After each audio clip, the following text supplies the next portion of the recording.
Hola, Groovy tubers. You know, being bilingual is groovy, but unfortunately, Groovy is not bilingual. At least not yet.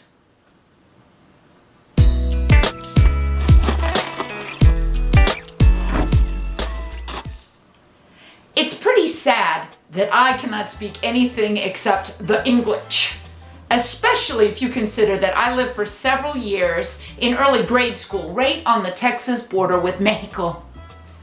Back in those days, there was no wall.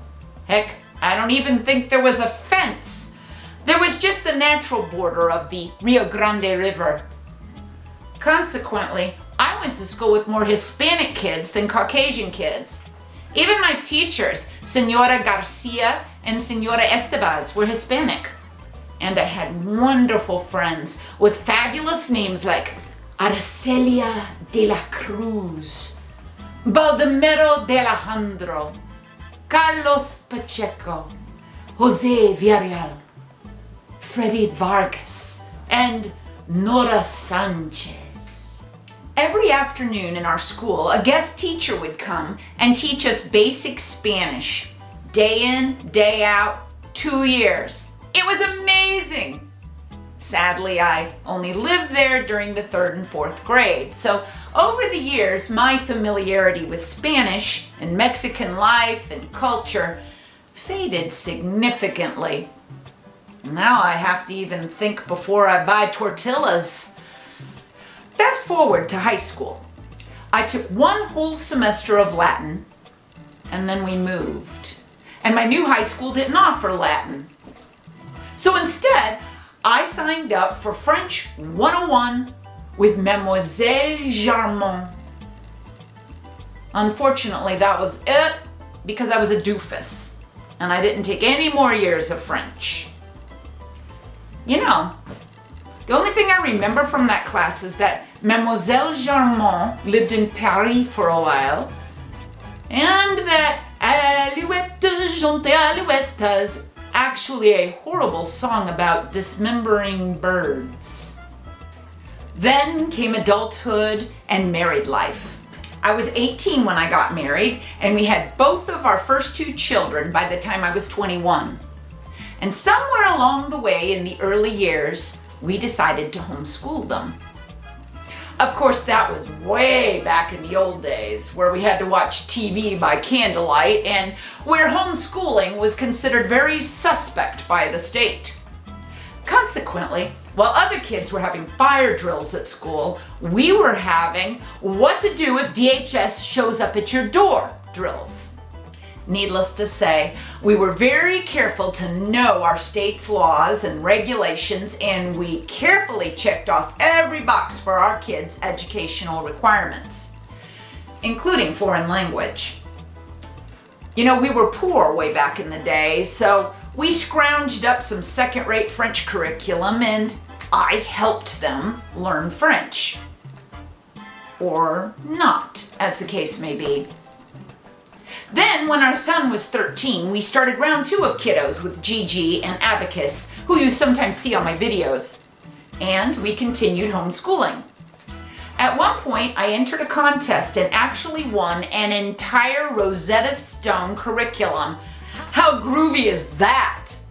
Naturally, since I was so adept at Français, that was the language we requested. Now I have 4 kids who don't speak French. So as you can see, Groovy is not bilingual. And that makes me sad. Because if I was bilingual, maybe my grandkids would call me something really groovy like abuela, or gogo, or meme, instead of grandma. Also, if I was bilingual, I could, actually talk to folks from other cultures. For instance, even though we live in a little podunk town in the great frozen north, our small church has quite a number of foreign college students there, and I know some of them would love to talk to somebody in their native language. We also have a growing number of Portuguese members, some of whom don't even speak English at all. And yet they come week after week.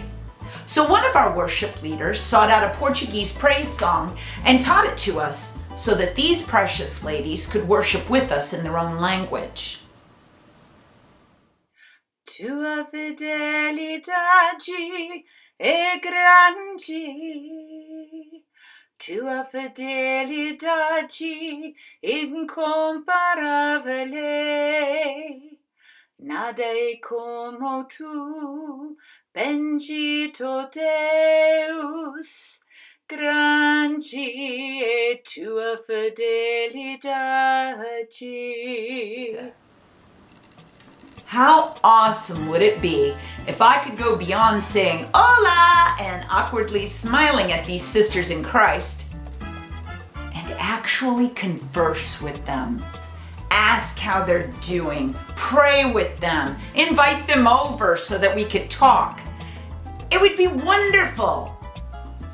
A while ago, I thought I'd try, so I started the Duolingo Portuguese program online.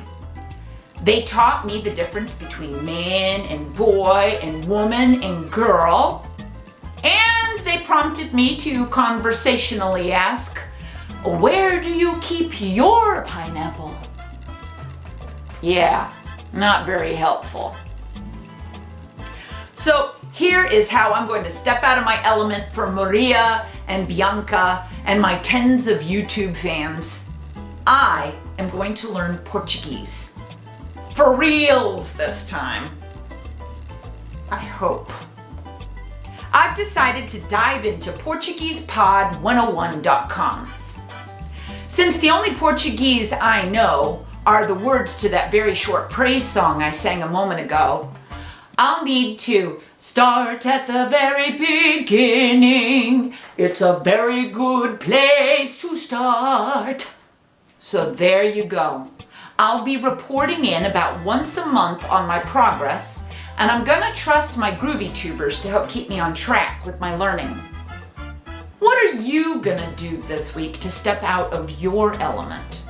Be sure to tell me in the comments below. Until next time, this is Groovy Old Lady.